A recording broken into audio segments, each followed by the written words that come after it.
There's this moment, usually in the morning, when you catch yourself in the mirror. Not a long look, just a glance. You're brushing your teeth or you're straightening your hair, and without really thinking about it, you make small little decisions. Yeah, that's fine, or that works. I look like me. And then you move on.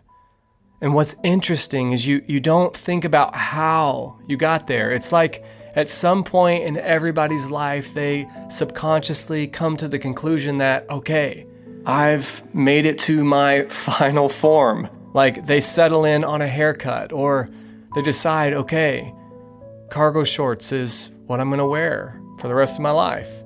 You know what I'm talking about? People settle in on a style, a look, a way that they are going to present themselves to the world.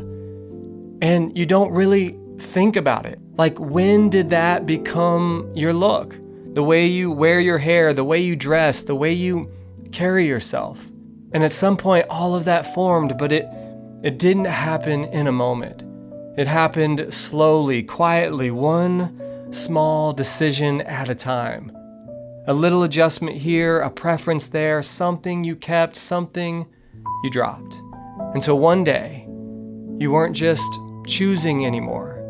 You were just being it. It stopped feeling like something you were forming, and it just felt like you. And that's the thing about identity. The things that shape it the most usually don't feel like they're shaping anything while they're happening. They just keep showing up, small, repeatable, easy to ignore, until one day you're not just doing something anymore. You're known for it. And more than that, you believe it's just who you are.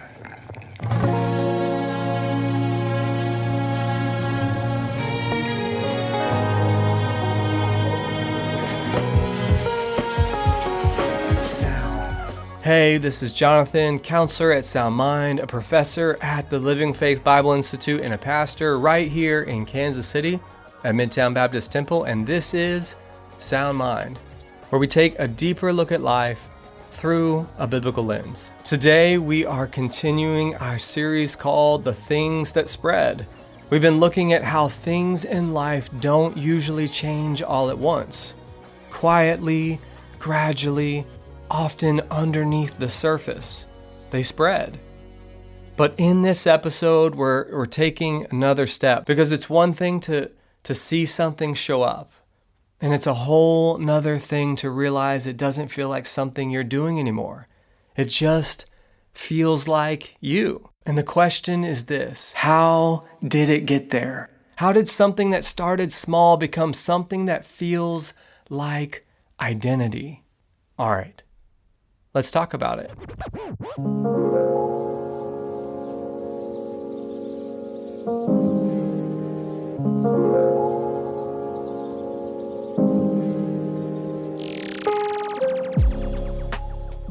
You know how you can be moving forward in something, and at the same time, something in you has already checked out? Like everything on the outside still looks the same. You're still showing up. You're still doing what you're supposed to do. You're showing up for what you signed up for. You're bringing the casserole dish. You're on time for choir. But internally, you've already decided something different. That's what we see happening in the hearts of the Israelites in the wilderness. What we see in the scriptures is that God has brought them right up to the edge of the land He promised them.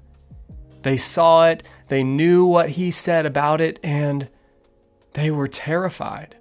And instead of trusting Him, they decided not to.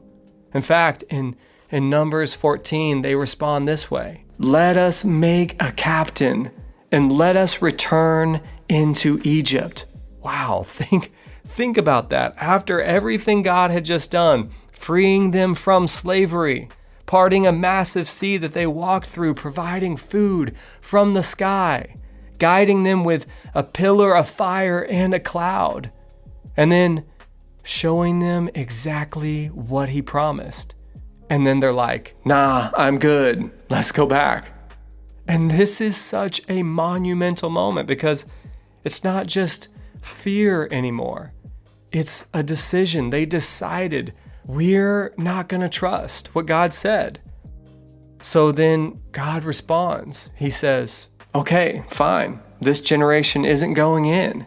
So then the circling began. They're going to keep moving, but they're not entering the promise. And this is something that we need to pay really close attention to because now you have a people still being led by God, still walking with Him, still showing up, but internally, they've already chosen not to trust Him.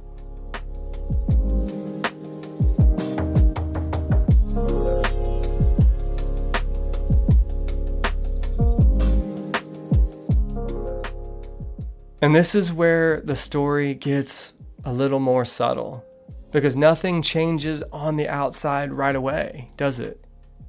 They don't disappear. They don't stop moving. They don't suddenly break off and go do their own thing. They keep going, still waking up, still following, doing all the things they're supposed to do, still moving when the cloud moves. So from the outside, it would look like everything is still intact, but something underneath has shifted. Something's changed. They're walking with God while not trusting Him. They're close to Him while also resisting Him. And that's a really strange place to be because it doesn't feel like rebellion. It just feels like life. It reminds me of talking to my kids sometimes. I'll be giving them some instructions, right? All right, here's what we're going to do. Listen, look at Dad's eyes. Look at me. Look at Dad's eyes. And then they start performing. I mean, this is elite. This is elite level performance. Eye contact, nodding, giving Dad minimal encouragers. Yeah, Dad. Okay. Yes, Dad. And then I'm thinking, this is incredible. This is a breakthrough moment as a father. Meanwhile, in their mind, they are gone. They've already decided they're not doing a single thing that I just said. They're halfway into some full-blown Power Rangers episode in their head, fighting imaginary villains, just waiting for me to stop yapping so they can get back to saving the world. So we laugh at that, right? But we do the exact same thing. You're sitting in a meeting halfway through it and you are completely checked out. You're still taking notes. You're still there, still saying the right things, but you already made up in your mind 10 minutes ago that you are checked out. Nothing changed on the outside, but internally, you left. That's what's happening here. You still know what God said. You still hear it. You're still around, but internally, you already decided how you're going to respond to this. And over time, that starts to do something to you. Not all at once, not this big dramatic thing, but quietly. It starts shaping how you interpret things. What God says, you filter. What happens, you explain. What you feel, you follow. And little by little, you're not responding to what God said anymore. You're responding to what makes sense to you. And that is where this all starts to turn.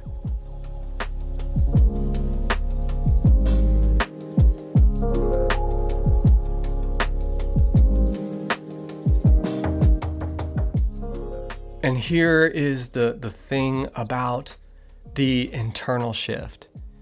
It doesn't stay internal, because eventually what you've decided on the inside starts showing up on the outside.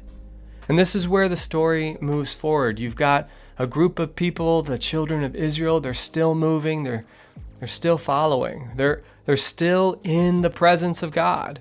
But internally, they've already decided they don't trust him. So what happens next? We find ourselves in Numbers 16, and Korah steps in. Now, Korah isn't just some random guy. He's a Levite. He's close to the things of God. He has responsibility. He has proximity. And listen to what he says, Numbers 16:3. Ye take too much upon you, seeing all the congregation are holy, every one of them, and the Lord is among them. Wherefore then lift ye up yourselves above the congregation of the Lord. Now, just sit with that for a second, because on the surface, that sounds right. He's saying, hey, aren't we all God's people? Isn't the Lord among all of us? Why do you get to lead? He sounds humble for a second. He sounds like he's just trying to be fair and spiritual, doesn't he? But let's take a look at what's actually happening. He's taking something true and using it to challenge what God has already established. So let's not get this twisted. This is not confusion. This is full-on resistance, dressed up in some kind of spiritual language, because what started back there as, I don't know if I trust what God said, has now turned into, you know what, I don't like how God is leading. And now what was inside is on full display. And of course, this didn't start with Korah. He's just the moment it became visible. This has been building the whole time. Fear turned into a decision. Decision turned into internal resistance. Internal resistance is now turning into open challenge. And we can all relate to this too, can't we? We don't wake up one day and say, I'm gonna rebel against God. It starts way earlier than that. I don't know if I trust that. Then I don't think that applies to me. And then I don't like how this is going. And eventually, who says that that's the way it has to be? And what's wild is by the time it gets there, it doesn't even feel like rebellion. It feels like clarity. It feels like conviction. It feels like I'm just being honest. But the problem is that it's not coming from a place of truth. It's coming from a heart that's already decided something earlier, and now it's building a case for it. And as we can see, because now you're not just drifting, you're influencing.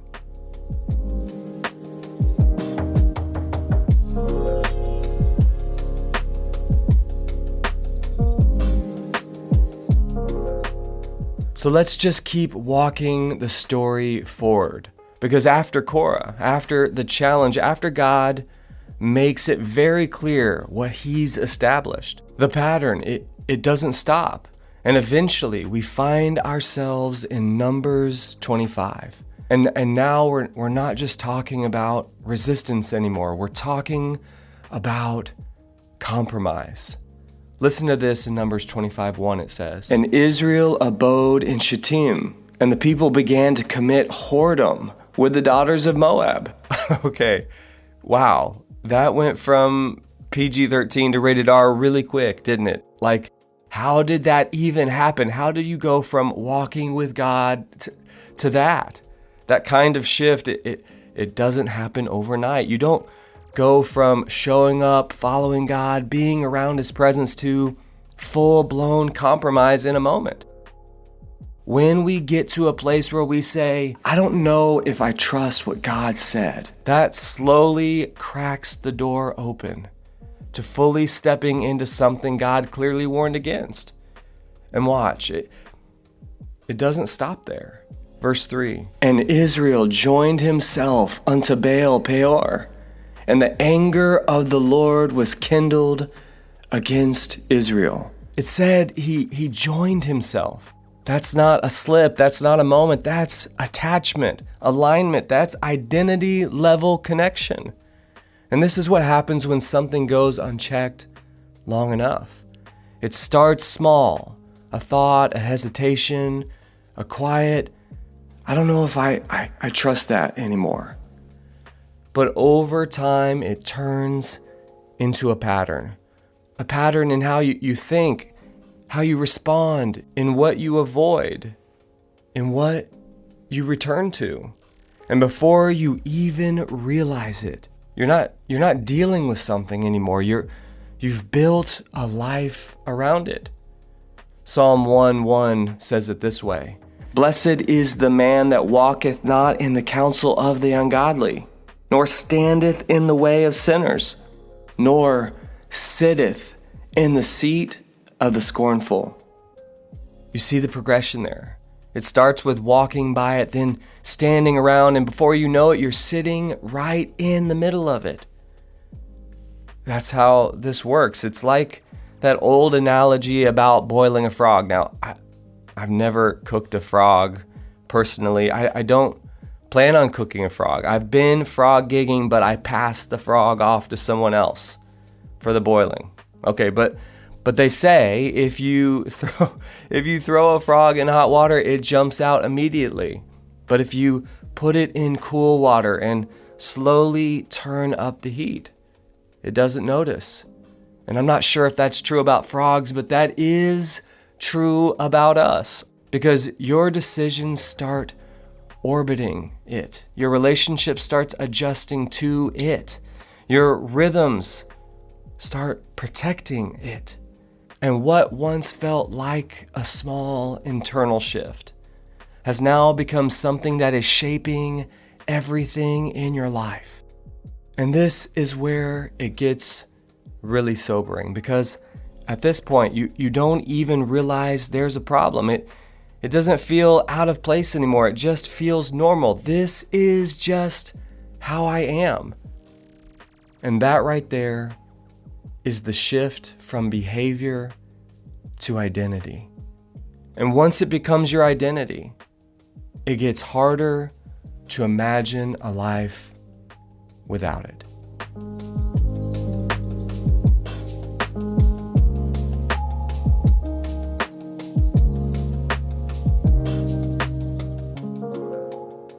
So if that is how it builds, then the question becomes, how in the world do you break this? Because now you're not just trying to stop doing something. You're trying to undo something that feels like it's a part of you. And this is where a lot of people get stuck, because the instinct is to just try harder, manage it better, hide better, control it better. But that's not how you deal with this, because this didn't start at the surface, so you can't fix it there either. Listen to a passage we quote all the time, Hebrews 4:12. "For the word of God is quick and powerful and sharper than any two-edged sword, piercing even to the dividing asunder of soul and spirit, and of the joints and marrow, and is a discerner of the thoughts and intents of the heart." See that phrase, it says dividing asunder. That's the divided self. That's the part that says, I know what God said. And the part of you that says, but I don't want that. And what the Word of God does is it cuts right between those two things, like a scalpel. Not a sledgehammer, not to crush you, not to shame you, but to expose what's actually going on. Because we can't change what we don't acknowledge. And you can't bring something to God that you're still pretending isn't there. This is where transformation actually starts. Transformation doesn't change through behavior management. It starts by telling the truth. God, I don't trust you here. God, I don't want what you said. God, I've already decided something else. And that's uncomfortable, but it's honest. And we actually see that all throughout Scripture. Psalm 51:3, David says, "For I acknowledge my transgressions, and my sin is ever before me." He's not managing it. He's not hiding it. He's bringing it into the light. That's where change begins, not with my effort, but just with acknowledging the truth. Not with more discipline or pulling yourself up by your bootstraps, but with dependence. Because this isn't just about removing something, it's about reorienting yourself to trust. Going from, I don't know if I trust what God said, to even if I don't feel it yet, I'm gonna choose to trust you, God. And that's not instant, but it is real.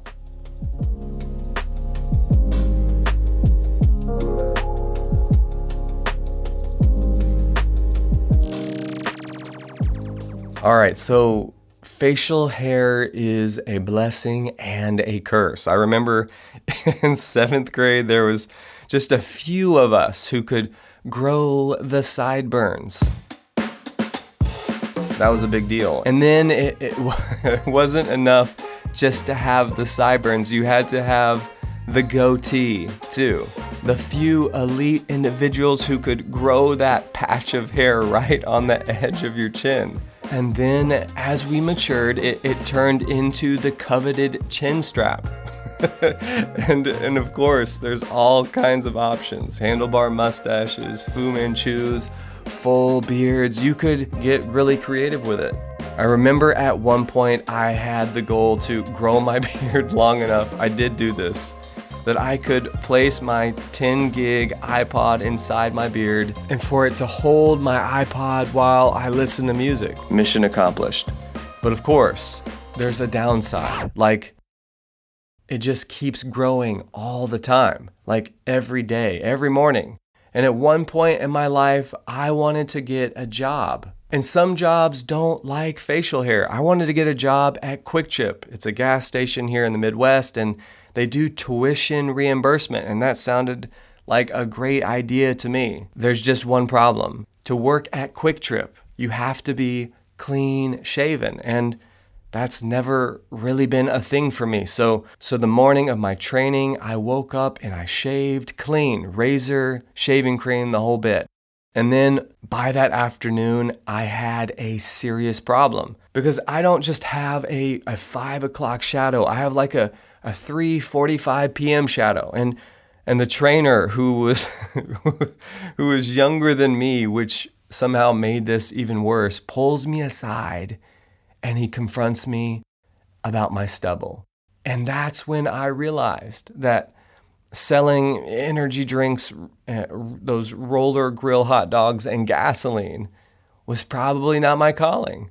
But here's what's interesting about having a beard. You don't feel it growing. It just happens. In fact, most of the time, I don't even feel like I have a beard.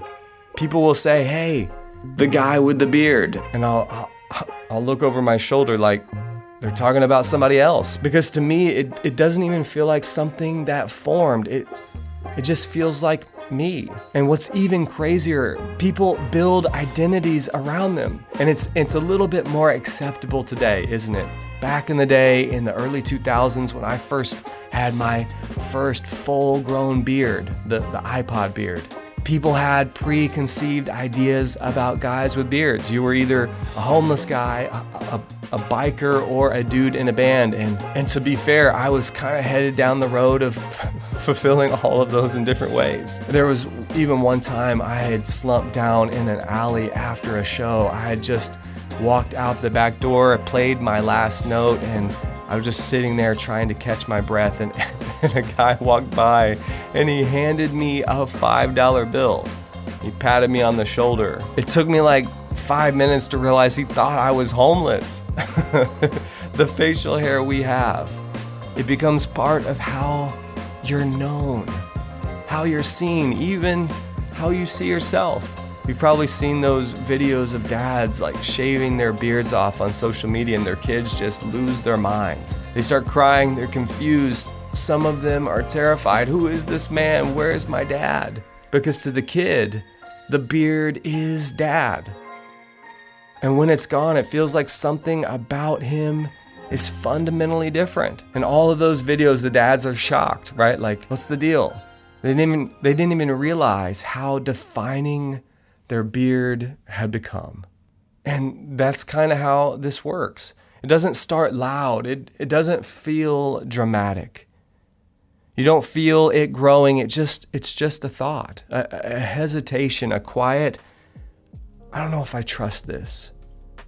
And over time, without even realizing it, it grows, it spreads, and one day, you're not dealing with something anymore.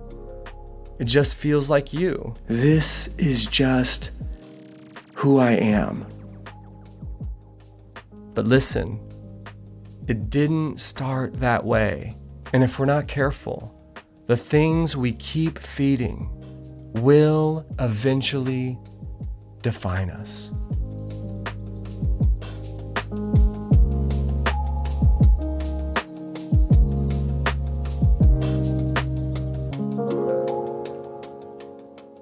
So let's just bring this down to something simple, something you can actually do today.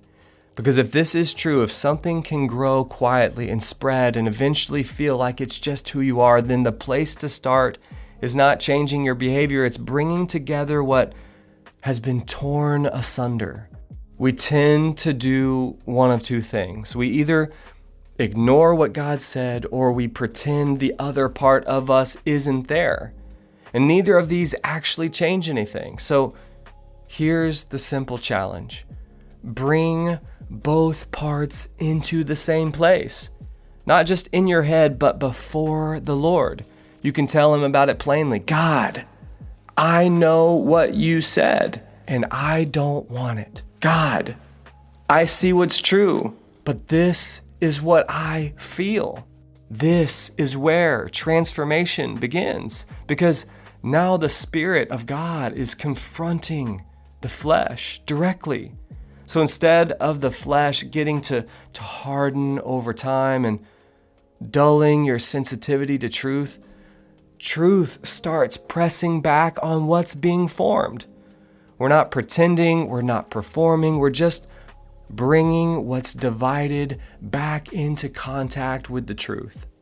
And again, like we saw last week, Romans 7 gives us language for this. I find then a law that when I would do good, evil is present with me. This is how we fight back, not by hiding, but being honest. And this is what opens the door for true sanctification. So what I want to challenge you to do this week, even today, is to not fix it, but bring it into the light, to name it. Put both parts on the table and let God deal with what's actually there.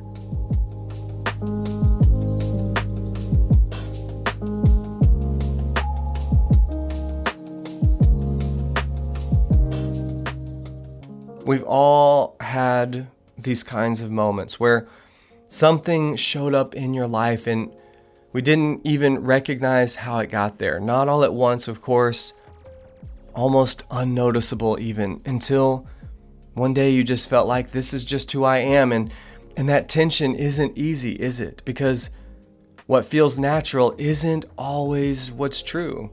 You know, as humans, we don't do what's good for us. We just do what's familiar. And what's been formed over time, it can start to feel like identity, when in reality it wasn't so much who you are, but something that you allowed to grow. But here is the good news. God doesn't deal with you based on what's grown in you. He deals with you based on what's true about you in Christ.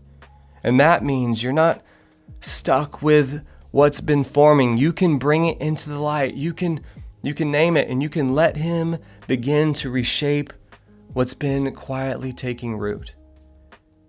If this episode surfaced something in your own heart, it might be worth talking about it with someone you trust. Talk to a friend, talk to a pastor, talk to someone who you know loves you. And if you're looking for biblical counseling, you can reach out to soundmind.live. We'd be glad to help you connect with someone near you. And if you're a counselor or in training and this kind of soul level work, it resonates with you, you can email me directly at jonathan@soundmind.live. We're always working to expand our network of trusted referrals. And hey, if this episode was helpful for you, please rate and review the show. It really does help people find their way here. Okay.